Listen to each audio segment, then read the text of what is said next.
네, 안녕하세요. 우리 가족 여러분 반갑습니다. 오늘 3월 5일 찐시황 시작해 보도록 하겠습니다. 오늘 우리 시장 괜찮았습니다. 지수상으로만 봤을 때는 코스피도 1%대, 코스닥도 1%대에서 상승 마감 결국에는 좀 했고요.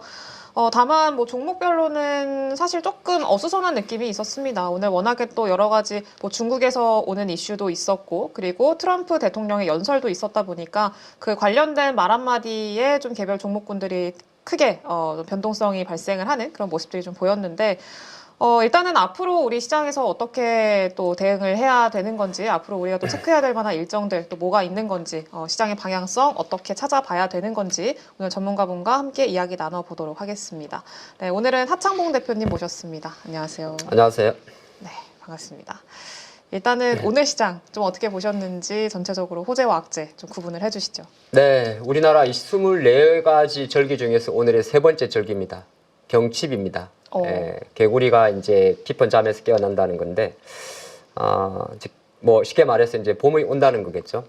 정시는 오늘 1% 정도로 마감을 했으면은 사실 봄은 왔는데, 이게 약간 데자뷰도 있어요. 2월 초순에 첫 거래일에 또 관세 이슈로 이제 많이 급락했다가 2월 초순 같은 경우는 거의 한 중순까지 상승세가 나왔었는데, 지금은 이제 가장 3월 달이 그 관세 노이즈가 가장 심하게 들어오고, 오늘 뭐 한국 시간으로 11시 정도에 트럼프 대통령의 취임 후에 첫 공식 발언이 있었습니다. 백악관에서. 그러다 보니까 이제 관련돼서 뭐 가스관 관련주라든지 우크라이나 광물 협정 관련해서 재건 관련주들, 조선주들 많이 올랐지만은 시장만 놓고 보면 조금 불편한 심기를 좀 거둘 수가 없을 것 같아요. 그래서 요거는 이제 우리나라 지수의 코스피와 코스닥 지수를 보여드렸는데, 2월 초순 같은 경우는 이렇게 내려갔다가 그냥 쭉 올라왔어요. 네. 왜냐하면 초반 같은 경우는 우리가 딱 명절 쉬고 왔더니 갑자기 캐나다, 멕시코 관세 부과한다고 했다가 하루 이틀 만에 한 달 연기했었거든요. 근데 지금은 사실 어제 오늘 지수는 올라왔지만은 관세에 대한 강행 이슈는 계속 진행이 되는 부분이고, 이런 상황에서 일단은 지금은 기술적 반등 수준을 보시면 좋을 것 같고요. 물론 이제 제가 생각하는 자리는 지난주 금요일처럼 이렇게 그때 블랙 프라이데이가 나왔었죠. 이런 흐름 자체는 조금 제한적인데 한 번 정도의 더 여파는 있을 것 같습니다. 그래서 주가 지수를 보고 우리는 이제 투자의 타점을 잡으시는 분들, 뭐 예를 들어서 대형주라 그러면 삼성전자 같은 종목이 될 거고 하이닉스 같은 종목이 되겠죠. 그런 종목 같은 경우는 이번 주는 이제 시가총액이 좀 작은 종목들의 기술적 반등이나 기존 주도주의 상승을 보시면 좋을 것 같고, 아마 제 생각으로는 다음 주 정도는 내야 약간의 이제 이 하락세가 좀 완만해지지 않을까 그렇게 봤습니다. 그래서 오늘의 호황제는 어쨌든 간에 리바운드인데, 요 힘이라면 아마 글로벌 증시 기준으로 미국 증시도 최근에 이틀 연속 약간의 장중에 반등을 시도했었거든요. 네. 제가 오늘 지금 저희가 장은 이제 한국 KLX 기준으로는 장을 마쳤지 않습니까? 아직은 NXT가 10개밖에 종목이 거래가 안 되니까.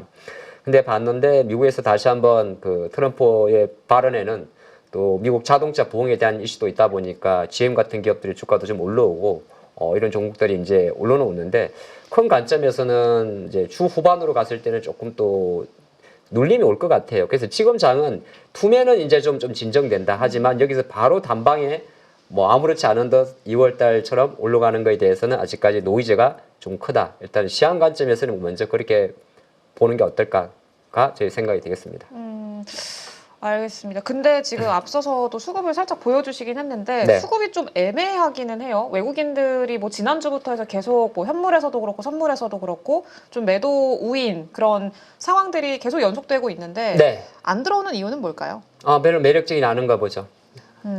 아니면 한국보다 뭔가 매력적인 나라가 있겠죠. 예를 들어서 홍콩이나 유럽이나 뭐 그런 게 있을 수도 있고, 상당히 사실 외국인들이 지난해 7월달 이후부터 계속 지금 6개월, 한 8개월 연속 매도 스탠스지 않습니까? 네. 2월달도 잠정 집계하면 3조 원대 육박했거든요. 물론 이제 그 매도가 전 섹터에 대한 매도는 아니고 거의 삼성전자 매도에 국한되니까 어떻게 보게 되면 뭐 안 들어온다는 표현보다는 사실 아직 바이코리아에 대해서는 불확실성이 있을 것 같고, 시장 일각에서는 그런 이야기도 잠깐 하긴 해요. 3월 30일 예정된 공매도 재개 이후에 외국인의 수급이 조금 더 액티브할 수 있지 않을까, 뭐 그런 것도 없잖아 있거든요. 근데 그거는 우리가 이제 뭐 열려봐야 아는 부분이고, 지금 시점에서 외국인들이 한국의 주식을 많이 사지 않는 거는 제가 여러 번 말씀드렸습니다만은 글로벌 자금에서 놓고 봤을 때는 조금 더 한국보다 상대적으로 매력적인 종목이 있을 수가 있고, 또 한국의 시가총액 상위 종목이 바로 반도체인데, 여전히 반도체라는 게 무역 관세라든지 경기에 대한 둔화, 최근에 이제 가장 큰 화두가 스태그플레이션 우려잖아요.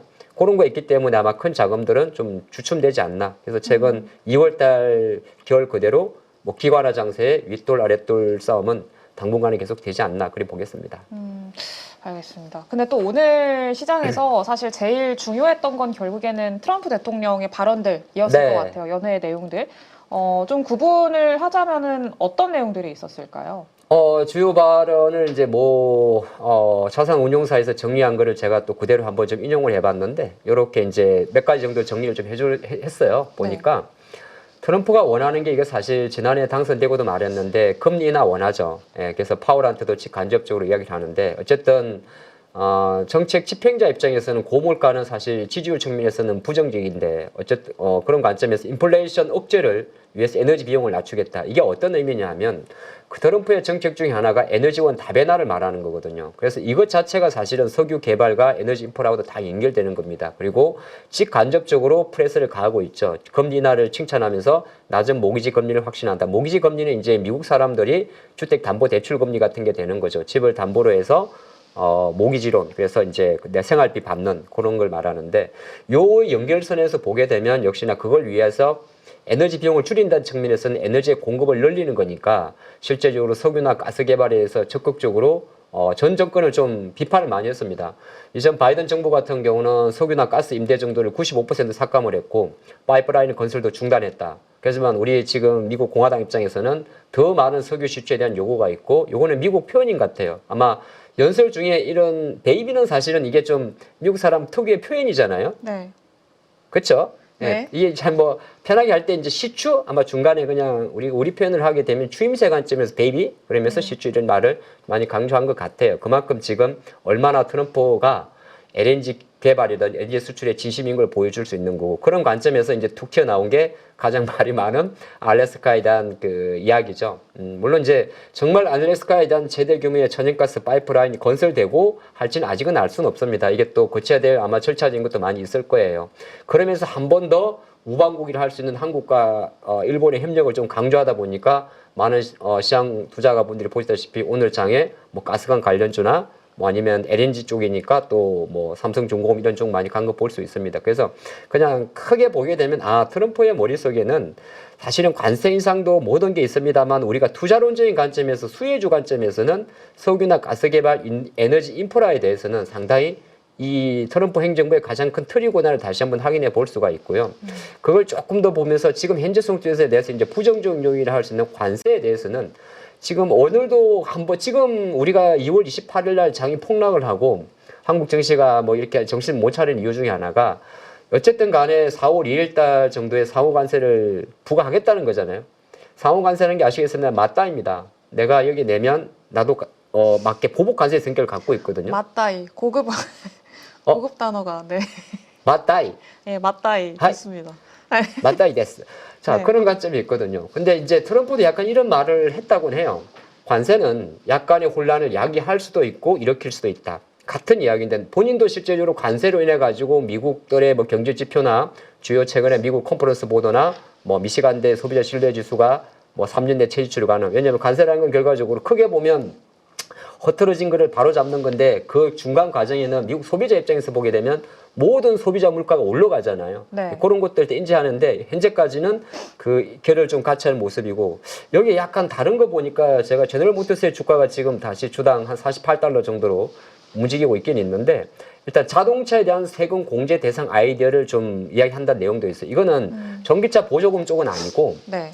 그러니까 GM이나 포드가 전통 제조사, 왜냐하면 또 그쪽 러스트벨트 이쪽이 다 이 텃밭이잖아요. 그러다 보니까 아마 자동차 부양 관련해가지고 세금 공제 대상 아이디어도 제시한다는 이슈가 있다 보니까 이건 테슬라보다도 GM 쪽이 됩니다.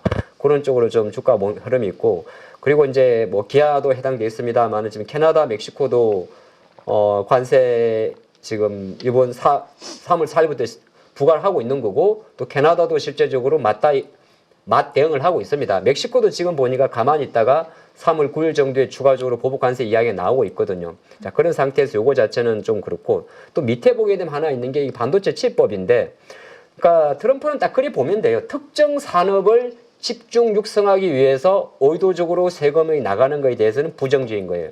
트럼프는 아시겠습니다만 감세 정책입니다. 네. 그렇기 때문에 감세과 보조는 조금의 다른 관점이 있습니다만은 반도체 칩법에 대해서도 상당히 부정적이죠. 물론 이거는 우리나라 입장에서 놓고 봤을 때 삼성전자나 하이닉스에서 그렇게 치명적입니까? 꼭 그렇게 볼 수는 없어요.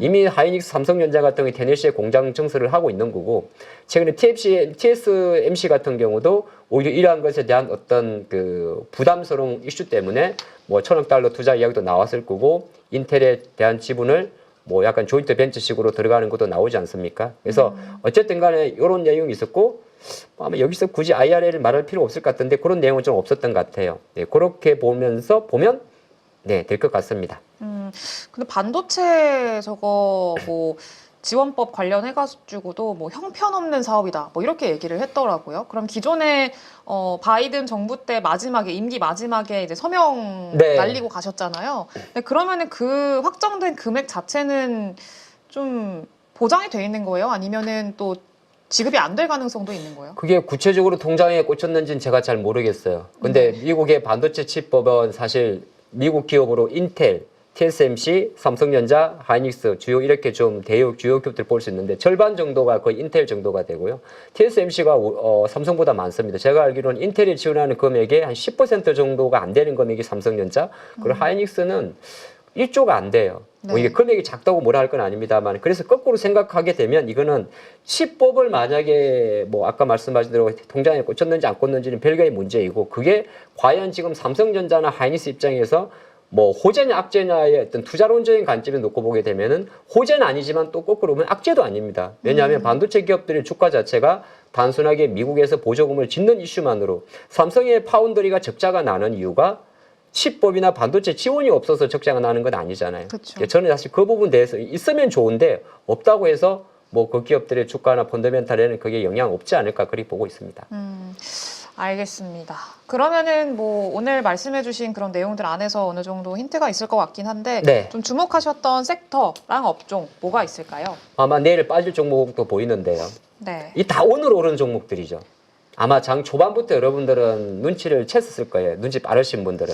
아, 주말에 트럼프와 젤렌스키의 그 이후에 방산주 어제 가겠구나. 네. 그리고 오늘 같은 경우는 어제 또 밤에 몇시 맞죠. 아마 이거는 내일 아침 아는 이주연 이사의 탑5에도 있었을 거라고 추론을 합니다만은 또 젤렌스키가 또 약간의 유화적인 제스처. 그래 나오다 보니까 딱 기다렸다는 듯이 사실 정치하는 애들이 다 쇼거든요. 그래서 오늘 같은 경우는 또 광물협정, 우크라이나 이야기죠. 예, 광물협정 서명을 준비됐다는 서한 보내요. 그러면 당연히 이제 재건 관련해가지고 예를 들어서 뭐 우리가 말하는 재건 관련 기업들 그런 것들 많이 올랐을 거고, 최근에 또 화학주 같은 경우도 약간 화학주 건설주 같은 경우도 현대건설, 대우건설 같은 경우는 또 약간 우크라이나와 MOU를 작성한 게 있거든요. 네. 그래서 좀 움직였을 수가 있고, 조선 같은 경우는 한 번도 못을 박았어요. 아예 이제 딴 걸 떠나가지고 원래 조선이 아시겠습니다만은 트럼프 당선 취임에서도 한국과 협력을 이야기했다가 이제 대놓고 기구를 만든다고 이야기해버리니까 뭐 한편을 놓고 보게 되면 사실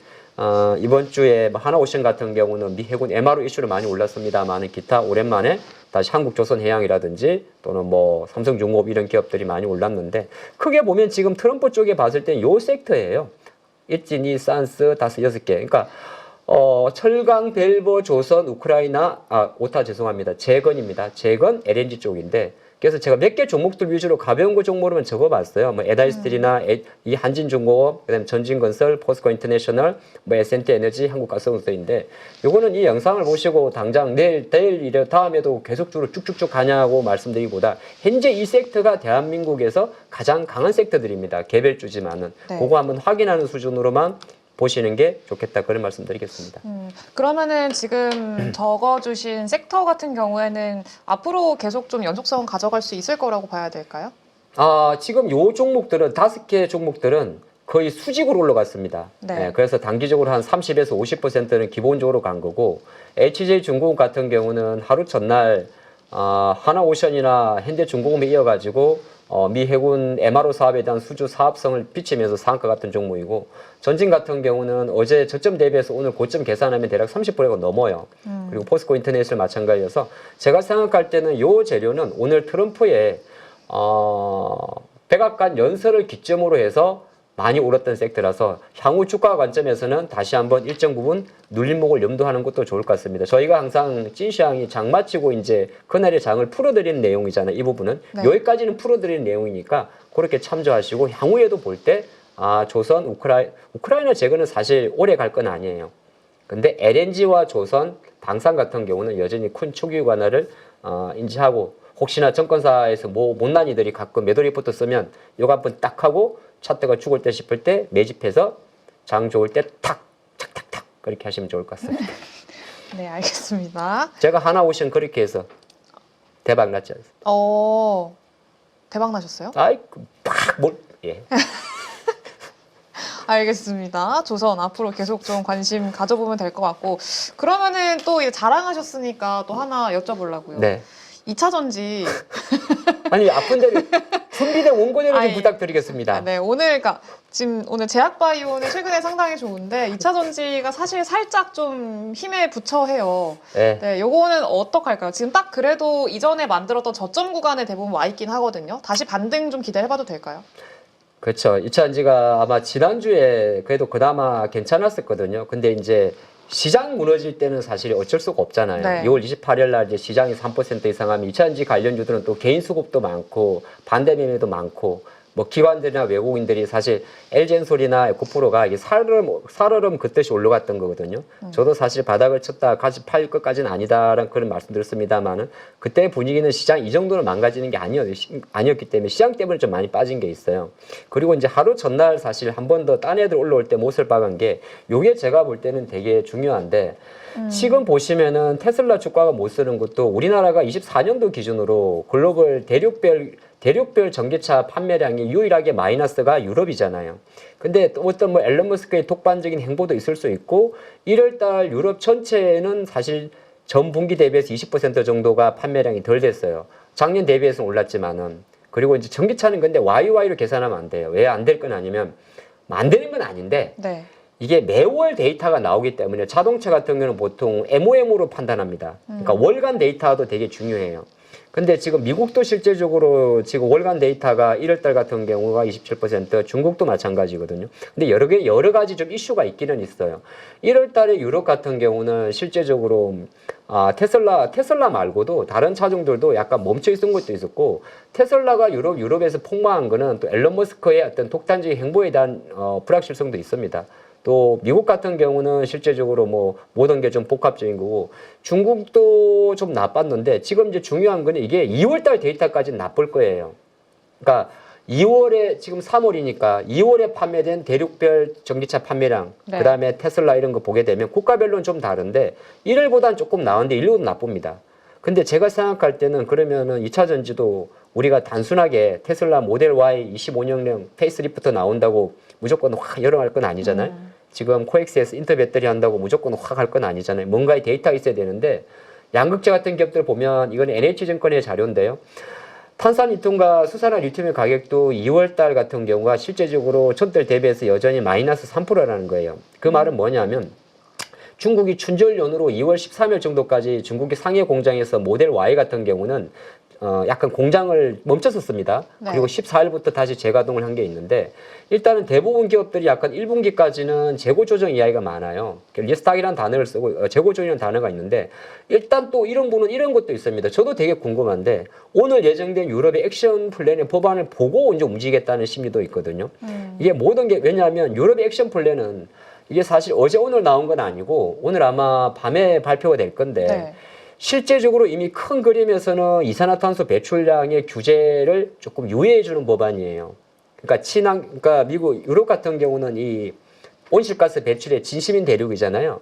그러다 보니까 약간은 유예를 해주는 거죠. 유예를 해주는데 우리 주식시장 관점에서 놓고 봤을 때는 또 전기차 입장에서는 약간 기업용 법인 차량에 대해서는 또 인센티브를 지급하지 않겠느냐 이런 내용도 좀 있어요. 근데 이게 안 나오면 할 수 없고 네. 혹시나 나온다면 오히려 이거는 독일 정부가 독일의 BMW나 벤츠나 이런 기업들, 벤츠는 사실 뭐 전기차 많이 안 합니다만 이런 기업들이 폭스바겐도 마찬가지고 작년도 23년도 여름 이후부터 전기차 보조금이 중단됐잖아요. 그래서 계속 압력을 넣고 있었거든요.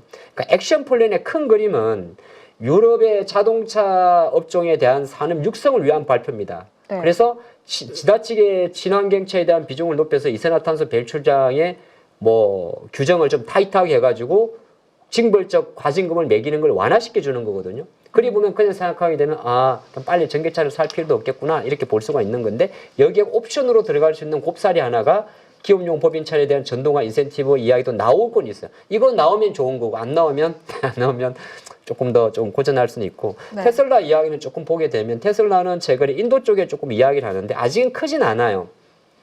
그러니까 테슬라 이게 5만 대 가지고는 택도 없어요. 근데 이제 인도 정부가 실제적으로 전기차 수입의 쿼터를 늘리는 거잖아요. 그렇죠. 그러니까 수입 관세이나 그러니까 테슬라의 전기차가 인도에 들어올 때 쿼터 자체를 늘려주는 거니까 또 인도양 테슬라는 좀 좋아지는 그림이 있긴 있겠죠. 근데 이건 이제 우리가 하나 붙이는 거고 그래서 2차 전지 관련주들은 어쨌든 간에 뭐 이번 주 이벤트로 본다면 뭐 액션 플랜에 대한 어떤 인센티브 제도가 나오는지 그거 한번 체크하면 좋을 것 같고 그거 아니다 하더라도 주가는 아마 제 생각으로 다시 하락폭의 절반 정도 천천히 반등하는 그림으로 가지 않을까 그렇게 봅니다. 그래도 어느 정도 좀 바닥이다라는 거에 대해서는 대부분이 다 동의를 하시는데 이거를 좀 상승으로 끌어올릴 만한 모멘텀이 살짝 좀 빈약한 상황들인 게 네. 조금 아쉬운 것 같아요. 네, 그래도 오늘 한번 유럽 액션 플랜 한번 기대를 해 보겠습니다. 그리고 또 추가적으로 내일 우리가 또 체크해야 될 만한 포인트 있을까요? 네, 조금 더 사족을 보탠다면 지금 인터배터리가 서울에서 3월 5일부터 7일까지 코엑스 진행되지 않습니까? 많이 아시겠습니다. 규모 자체는 전년 대비해서 20% 정도 확장이 되어 있고 지금 LG엔솔이나 SDI나 삼성 SDI의 주요 이제 대표이사들의 주요 향후 로드맵을 놓고 보면 공통점이 그래도 우리가 하반기로 상반기 정도에는 이제 실적에 대한 바닥을 이야기하고 또 폼팩트 다베나라든지 미드 니켈이라든지 또 히토리오 배터리 원자재 이제 차립화에 위해서 노력한다는 게 좀 있고 그래서 약간 보게 되면 다 그럭그럭 좋은 이야기이긴 해요. 근데 주가는 사실 그런 건 있어요. 뭐 LG엔솔이든 SDI든 사륙 배터리, 원통이 배터리 올인하지만은 결국에는 이 원통이 배터리가 주요 수요처를 할 수 있는 전기차 회사들의 전기차 판매량이 증가해야 된다는 거는 공통의 의견이거든요. 그게 증가될 때 또 뭐 아무리 미드 니켈을 하든 간에 또 기본적으로 원자재 가격의 바닥도 나와야 되니까 그래서 대표적으로 보면 당장 1분기보다는 2분기 정도가 실적에 대한 바닥을 많이 이야기합니다. 그러면 지금이 벌써 이제 우리가 3월이니까 거의 다 와가거든요. 그래서 약간 뭐 바닥 다른 종목 대비해서 약하지만은 조금 저는 여전히 뭐 장 때문에 빠진 부분도 있기 때문에 체크해 볼 필요가 있다 보고 요거는 체크 포인트는 아닌데 중국이 양해가 끝났어요. 네. 예, 거의 뭐 공식적으로 끝난 건 아닙니다. 사실은 일주일 정도 하는데 이제 정의효과 전인대가 3월 4일, 3월 5일인데 제가 딱 봤는데 그냥 5%가 다예요. 예. 이게 작년도 24년도가 5% 안팎, 올해도 5% 안팎에 초점을 두고 있고 중국이 지금 GDP 성장률이 코로나 때 빼고 이렇게 5%를 3년 연속 가는 이유가 부동산 지표에서 마이너스거든요. 뭐 이건 많이 들어보실 겁니다. 지방정부 부채, 부동산 또 이슈가 있죠. 옛날에 뭐 많이 들어봤던 홍다 사태 그렇게 생각해 보시면 좋을 것 같고 어쨌든 전환 여부가 이제 중국 GDP 쪽이고 근데 중국은 이건 어차피 건드리지 않는 거고 결정적으로 지난해 연말부터 들어왔던 이고환신 제도를 통한 소매 판매 회복이 핵심이에요. 네. 예, 그렇게 보는 거고 중국은 이제 워낙 물가 지표가 낮다 보니까 디프레이션 우려에 있습니다. 근데 이제 제가 생각할 때는 시장의 관심은 사실 이런 게 아니죠. 중국이 금리를 내린다든지 뭐 10조 위안의 부양책을 투자하는 게 핵심이 아니라 과연 중국이 향후에 관세 이슈에 대해서 어떻게 대응할까가 관심인데 아마 중국은 일정 부분 미국에 대한 대응 관세를 하긴 합니다만은 공격적으로 하진 않고 중국 내부적으로 놓고 봤을 때는 부양책으로 대응을 할 겁니다. 그래서 시장 일가에서도 지금 홍콩 항생지수나 홍콩 테크주의 상승 자체, 뭐 홍콩 기업들의 주가 자체는 어찌 보면 이고환신 정책으로 대변되는 테크주에 대한 규제 완화와 그 자금 지원으로 있는 거거든요. 그 관점을 보시고 홍콩 지수의 강세는 실제로 놓고 보게 되면 한국 기업 입장에서는 오히려 기회가 되는 섹터도 있고 위협이 되는 섹터도 많습니다. 근데 제가 생각할 때는 아까 저한테 물어보셨죠. 외국인 언제 돌아올 것 같습니까? 물어봤을 때 물론 홍콩에 들어가는 외국인 자금과 한국에 들어오는 외국인 자금은 다를 겁니다. 본토는 원래 외국인 자금이 들어가면 잘 못 빠져나오니까 근데 이제 홍콩 같은 경우는 외국인 입출금이 본토보다는 좀 수월하거든요.